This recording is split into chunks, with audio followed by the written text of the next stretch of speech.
오늘은 우리 감리교회가 1992년부터 환경 선교 주일로 지켜오는 주일입니다.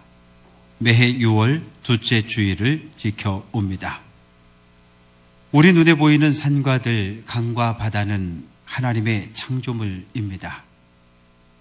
우리는 자연을 통해 하나님의 손길을 느낄 수 있고, 우리는 자연을 통해 하나님의 호흡을 느낄 수 있습니다. 이 아름다운 자연은 우리 세대만 살면 되는 것이 아니라 오고 오는 세대에 물려줘야 합니다. 우리 세대에 잘 쓰고 소중하게 우리 후손들에게 물려주어야 합니다. 그러기 위해선 몇 가지 우리가 실천해야 할 일이 있습니다.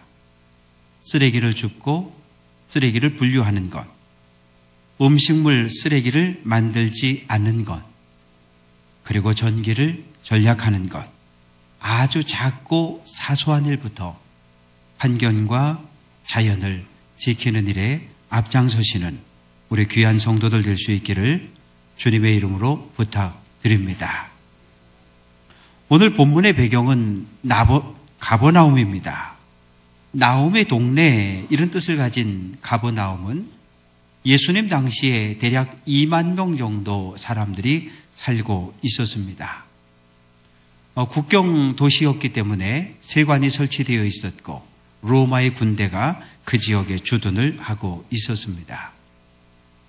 예수님은 가버나움을 중심으로 해서 초기 사역을 진행하셨습니다. 이 가버나움에서 많은 이적들을 행하셨습니다. 베드로의 장모의 열병을 고쳤고 중풍병으로 고통받는 백부장의 하인을 고치셨습니다. 세간에 앉아있던 마태를 불러서 제자로 삼으셨습니다. 그러나 많은 이적을 경험한 가버나움 사람들이 마지막까지 회개하지 않았습니다. 그래서 예수님은 가버나움을 향해서 내가 너희에게 이르노니 심판날의 소돔 땅이 너보다 견디기 쉬우리라, 이렇게 책망을 하셨습니다. 2000년이 지난 오늘 가버나움은 어떤 모습일까요? 주 6세기경에 아랍 민족들의 공격을 받았고 가버나움은 완전히 폐허가 됩니다. 그리고 오늘날까지 폐허로 그대로 남아 있습니다. 예수님은 가버나움에서 베드로의 집을 중심으로 해서 복음을 전합니다. 병자를 고치고 귀신을 내쫓습니다. 하늘의 형벌로 알려진 나병을 고쳤고 중풍병자를 고쳤습니다. 소문이 퍼져 나가고 많은 사람들이 베드로의 집으로 몰려오기 시작합니다.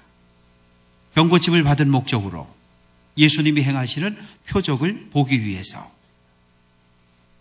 예수님은 몰려드는 사람들로 인해서 식사를 제때에 할 수 없을 정도로 매우 분주한 삶을 사셨습니다. 이런 소식이 친족들에게 들려졌습니다. 친족은 혈연으로 이루어진 가족을 이야기합니다. 우리는 바쁘다는 말을 많이 합니다. 자주 듣고 자주 하지요. 신방을 좀 갑시다. 그러면 바쁘다고 이야기합니다. 신방을 좀 받으라고 이야기해도 바쁘다고 이야기하고요. 전도하자 그래도 바쁘다 그러고, 봉사하자 그래도 바쁘다 그러고, 그냥 바쁘다는 말이 입에 그냥 달고 생활을 하고 있습니다. 그런데 도대체 무엇 때문에 그렇게 바쁜 삶을 살아가고 있습니까? 하나님을 위해서입니까? 아니면 나 자신의 삶을 위해서입니까? 하나님의 일로, 주님을 섬기는 일로, 봉사하는 일로 분주하시기를 부탁을 드립니다. 어떠한 경우에도 죄 짓는 일로, 사람을 미워하는 일로, 모함하는 일로 바쁘고 분주해서는 안 됩니다. 가족들은 예수님을 붙잡아 오기로 그렇게 결정을 합니다. 왜 예수님을 붙잡아 오려고 했을까요? 들려오는 소문을 듣고 가족들은 예수가 미쳤다, 그렇게 판단을 했습니다. 이 미쳤다는 말이 무슨 뜻일까요? 같이 한번 해볼까요? 정신이 제자리에 있지 못하고 나갔다, 이 상태를 미쳤다고 그렇게 이야기합니다. 가족들은 예수가 몸을 돌보지 않는 분주한 사역으로 인해서 정신적으로 큰 충격을 받은 것으로 그렇게 생각을 했습니다.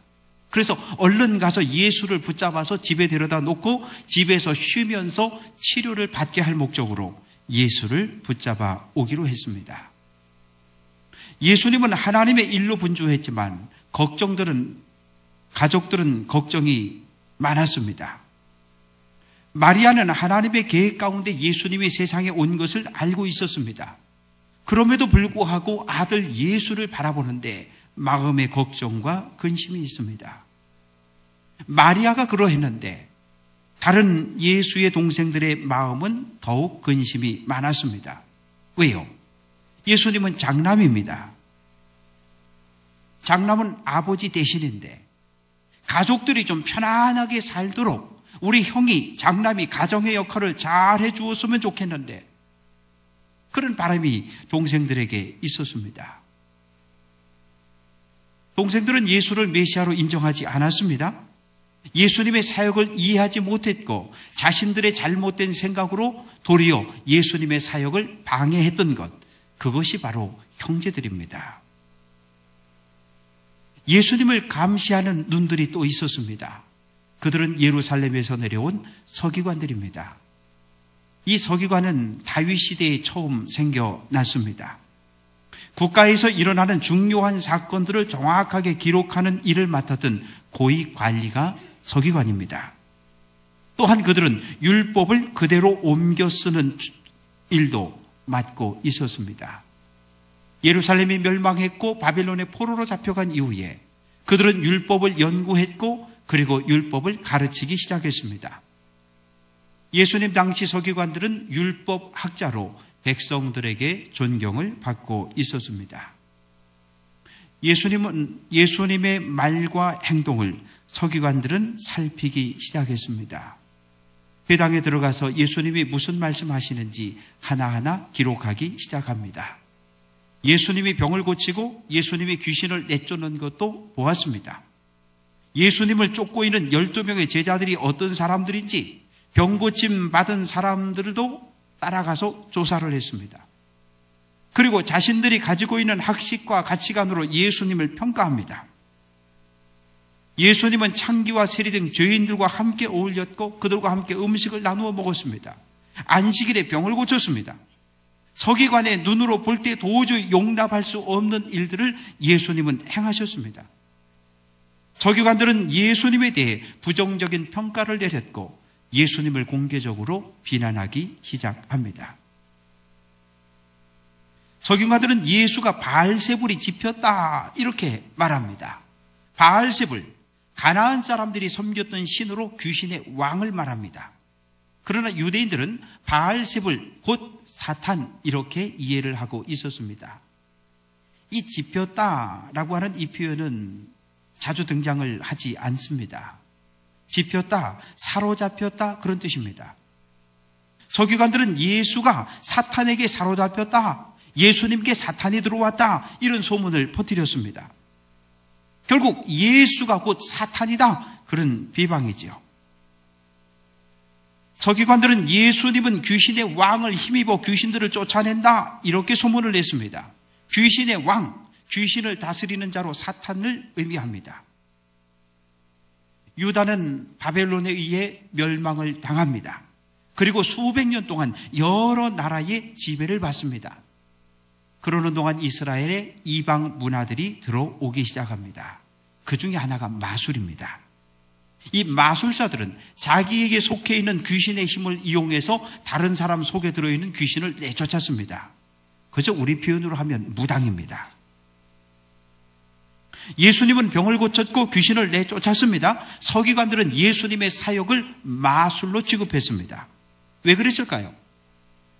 예수님을 메시아로 인정하기 싫었습니다.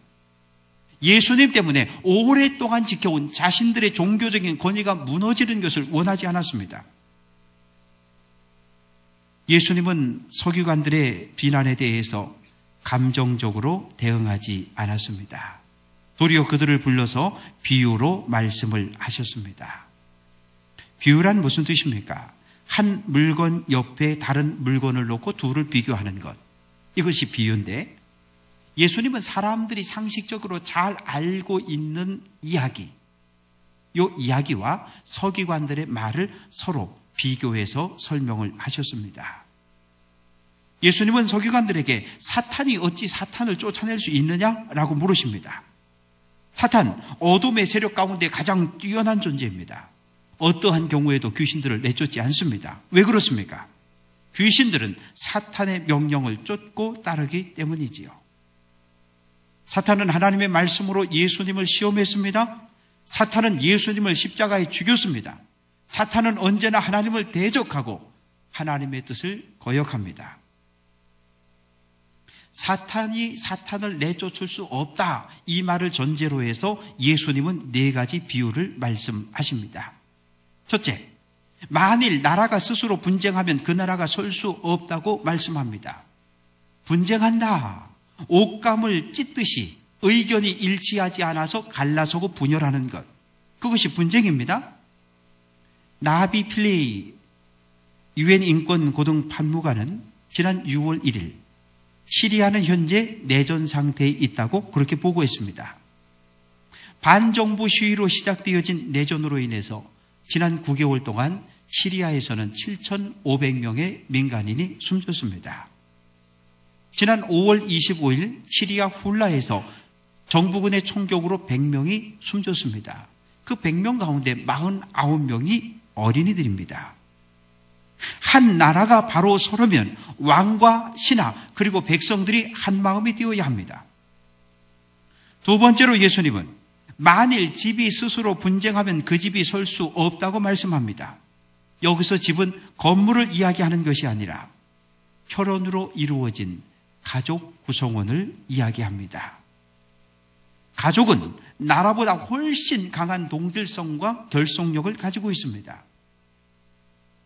우리나라는 지난 2010년 고령화 사회에 진입했습니다. 65세 이상의 인구가 506만 명입니다. 그런데 그 중에 47만 명이 치매를 앓고 있습니다. 그러다 보니 노부모님을 모시는 일로 인해서 가족들 사이에 다툼이 벌어집니다. 부산 사하구 한 빌라에서 62살 김모 씨가 58살 여동생을 쫓아가면서 물총을 쏩니다. 물총을 쏘고 막 때립니다. 그런데 물총에 물이 들어있는 게 아니라 물총에 황산이 들어있습니다. 아내가 말립니다. 이 화가 난 김모 씨는 아내에게도 황산을 쏘고 아내도 두들겨 때립니다. 그리고 자신은 황산을 들이키고 자살을 시도해서 중태에 빠졌습니다. 왜 이런 일이 벌어졌을까요? 89세 된 어머니를 모시는 문제로 인해서 다툼이 생겼습니다. 여동생이 오빠에게 오빠, 어머니에게 좀 잘해드려, 그 말을 했는데 그 말이 오빠의 마음을 상하게 했어요. 그래서 마음이 상했고 마침 집에 찾아온 동생을 향해서 황산을 쏘고 폭행했습니다. 하필 그날이 5월 8일 어버이날이었습니다. 안타까운 일이지요. 셋째로 예수님은 만일 사탄이 자기를 거슬러 일어나 분쟁하면 설 수 없고 망하느니라 라고 말씀합니다. 사탄의 나라도 분쟁이 일어나면 망합니다. 사탄과 마귀는 동일한 의미입니다. 마귀는 어떤 존재일까요? 요한계시록 12장 10절은 마귀는 참소하는 자 이렇게 말합니다. 참소한다. 무슨 뜻일까요? 같이 한번 해봅니다. 모든 거짓을 동원하여 남을 헐뜯고 없는 죄를 있는 것처럼 고자질하는 것. 이게 참소하는 겁니다. 마귀, 헬라어로 디아볼로스라고 합니다. 디아는 둘, 볼로소는 나누다 이런 뜻이지요. 마귀는 뭐 하는 존재입니까? 둘 사이에 끼어들어 둘을 나누는 것. 이것이 마귀입니다. 마귀는 우리 마음에 생겨진 작은 틈을 파고 들어옵니다. 마귀는 사람의 마음에 틈을 만들어 하나님을 떠나게 합니다. 마귀는 사랑의 공동체인 교회를 공격하는데 목회자와 성도 사이에 틈을 만들어 교회를 혼란케 만듭니다. 하나님과 우리 사이에 틈이 없어야 합니다. 목회자와 성도 사이에 틈이 없어야 합니다. 성도와 성도 사이에 틈이 없어야 합니다. 그런 교회가 건강한 교회이고 건강한 교회라야 성장할 수 있습니다.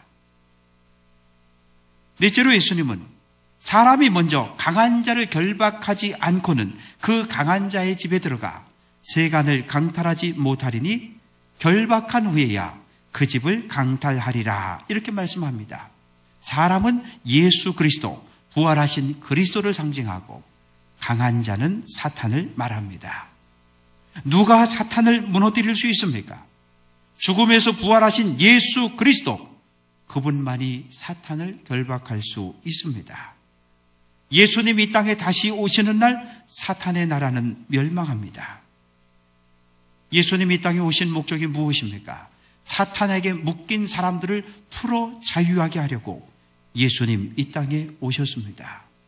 병을 고치고 귀신을 내쫓고 죽은 자를 살리는 사역을 통해서 예수님은 사탄의 나라를 하나씩 하나씩 무너뜨렸습니다. 예수님은 비유를 통해서 사탄과 하나님의 나라는 함께 할 수 없음을 분명히 말씀하셨습니다. 사랑하는 성도 여러분, 예수님 세상에 오신 목적은 무엇입니까? 예수님은 인자가 땅에서 죄를 사하는 권세가 있는 줄을 너희로 알게 하려 하노라 말씀합니다. 예수님은 우리의 죄 때문에 십자가에 죽었습니다. 예수님 십자가에 흘린 피공로로 우리는 죄사함을 얻었습니다. 우리는 날마다 주기도문을 통해서 우리 죄를 사하여 주시옵고 라고 기도합니다. 예수님은 사람의 모든 죄와 모든 모독하는 일은 사하심을 얻는다고 말씀합니다. 모든 죄, 모든 죄악된 행위를 말합니다. 모독은 무엇입니까? 말과 행동으로 욕되게 하는 것. 이 모독이라고 하는 것은 결국 모든 죄 속에 포함이 됩니다. 용서받을 수 없는 죄도 있을까요? 있습니다. 예수님은 누구든지 성령을 모독하는 자는 영원히 사하심을 얻지 못하고 영원한 죄가 된다고 말씀합니다. 성령은 사람의 마음을 감동시켜 예수를 영접하게 합니다. 그러므로 성령을 모독할 때 구원의 길은 막히고 끊어지게 됩니다. 죄사함을 받으려면 어떻게 해야 할까요? 사도행전 2장 38절, 너희가 회개하여 각각 예수 그리스도의 이름으로 세례를 받고 죄사함을 받으라고 말씀합니다. 죄를 회개할 때 용서를 받습니다. 그러나 서기관들은 말씀을 들은 후에도 30절 말씀, 예수님을 향해서 귀신이 들렸다고 말합니다. 이처럼 하나님의 용서, 하나님의 은혜를 거부하고 비난하는 사람들은 죄사함을 받을 수 없습니다. 예수님께서 서기관들과 논쟁하고 있을 때 예수님의 가족들이 도착을 합니다. 나사렛에서 가버나움까지는 32km입니다. 하루를 꼽아 걸어와야 하는 먼 거리이지요. 와보니 사람들이 워낙 많아 집 안으로 들어갈 수 없습니다. 그럴 수밖에 없는 것이 예수님을 중심으로 사람들이 빽빽하게 둘러앉아 있기 때문입니다. 그래서 부탁을 했어요. 내가 예수님의 어머니인데 우리 아들 예수를 좀 불러달라고 그렇게 부탁을 합니다. 그래서 그 말을 들은 사람이 전합니다. 보소서, 당신의 어머니와 동생들과 누이들이 밖에서 찾습니다 라고 말을 전합니다. 그때 예수님, 누가 내 어머니이며 내 동생들이냐 라고 반문하십니다. 예수님이 가족관계를 부정한 것 아닙니다. 가족관계를 인정하면서 예수님은 영적인 관계를 더 중요하게 말씀하십니다. 하나님과의 영적 관계를 혈연으로 만들어진 가족보다 더 중요하게 말씀하십니다. 가족들은 핏줄을 내세웁니다. 그러나 예수님은 영적 관계를 우선하셨습니다. 예수님의 말씀을 듣고 있는 사람들을 둘러보시면서 내 어머니와 내 동생들을 보라고 말씀하십니다. 예수님의 부름을 듣고 순종한 제자들, 복음을 듣기 위해 몰려든 사람들, 그들이 바로 예수님과 영적인 관계를 맺은 새로운 가족이라고 말씀합니다. 사랑하는 성도 여러분, 예수님과 영적 가족이 되려면 어떻게 해야 할까요? 35절, 누구든지 하나님의 뜻대로 행하는 자가 내 형제요 자매요 어머니이다 말씀합니다. 12제자만 예수님과 영적 가족을 될 수 있습니까? 그렇지 않습니다. 누구든지 예수님과 영적 가족이 될 수 있습니다. 단 한 가지 조건이 있습니다. 하나님의 뜻입니다. 하나님의 뜻대로 행할 때 예수님과 영적 가족이 됩니다. 하나님의 뜻은 무엇일까요? 요한복음 6장 40절, 내 아버지의 뜻은 아들을 보고 믿는 자마다 영생을 얻는 것이다 라고 말씀합니다. 예수를 그리스도로 영접하는 것, 이것이 하나님의 뜻입니다. 하나님의 말씀을 듣고 순종하는 것, 이것이 하나님의 뜻이지요. 하나님의 말씀에 순종할 때 영적 가족이 될 수 있습니다. 교회는 예수를 그리스도로 고백한 성도들의 모임입니다. 태어난 곳도 다르지요, 핏줄도 다르지요. 그러나 우리는 예수를 통해 영적으로 한 가족이 되었습니다. 내 주변에 앉아서 함께 예배하고 있는 성도들, 그들을 사랑해야 합니다. 우리는 교회 공동체를 통해 함께 신앙생활하고 있습니다. 교회에서만 신앙생활 함께 합니까? 아니요. 천국까지 함께 가야 할 소중한 영적인 가족들입니다. 송 집사님은 남편이 교회를 나오지 않습니다. 그런데 이제 총동원 전도주의를 앞두고 남편에게, 여보, 이번 주 우리 교회 총동원 전도주일인데 같이 교회 가자 그럽니다. 남편이 교회 나가면 무슨 일이 일어나냐고 그렇게 묻습니다. 교회 가면 구원받고 교회 가면 천국 간다고 그렇게 대답합니다. 그러니까 남편이, 여보, 그러면 당신은 교회를 다니고 예수님 믿으니까 천국을 가겠네? 그렇게 물었어요. 송 집사는 물론 천국에 가지요 웃으며 대답합니다. 남편은 나도 교회 다니면 천국에 가서 당신과 함께 살겠네? 이렇게 묻습니다. 송 집사는 너무 좋아서 그럼요? 라고 대답했어요. 남편은 굳은 표정으로 그럼 나 교회 안 갈래. 그렇게 대답을 합니다. 혹 내가 가족들로 하여금 교회를 나오지 못하게 하군 그런 장애물은 아닌지요? 혹 내가 교회 밖에 있는 사람들이 교회 안으로 들어오려고 할 때 교회 문을 가로막고 있지는 않은지요? 선하고 착한 행실을 보여줄 때 가족과 이웃들은 교회를 출석할 마음을 갖게 됩니다. 사랑하는 성도 여러분, 우리 모두는 하나님을 아버지라고 부릅니다. 우리는 예수 안에서 한 형제, 한 자매가 되었습니다. 서로를 생명처럼 소중히 여기고 사랑해야 합니다. 나의 눈으로 하나님이 구원하신 성도들을 판단하지 않습니다. 서기관의 눈으로 천국까지 함께 가야 할 성도들을 비난하지 않습니다. 예수님의 눈으로 보아야 합니다. 허물이 있으면 덮어주고 잘못한 것이 있으면 용서하고 3번, 4번만 용서하면 됩니까? 아니요. 끝없이 용서해 주어야 합니다. 내가 누군가에게 잘못한 일이 기억났습니다. 그러면 찾아가 용서를 구해야 합니다. 누군가 나에게 용서를 구할 때 우리는 예수의 사랑으로 감싸 주어야 합니다. 예수님 십자가에 피 흘려 죽음으로 구원한 성도들, 서로가 서로를 사랑함으로 이 땅에 하나님의 나라를 세우고 이 땅에 하나님의 나라를 확장시켜가며 하나님이 보시기에 좋은 교회를 세워갈 수 있는 영적 가족, 모든 성도들 될 수 있기를 주님의 이름으로 간절히 축원합니다. 기도합니다.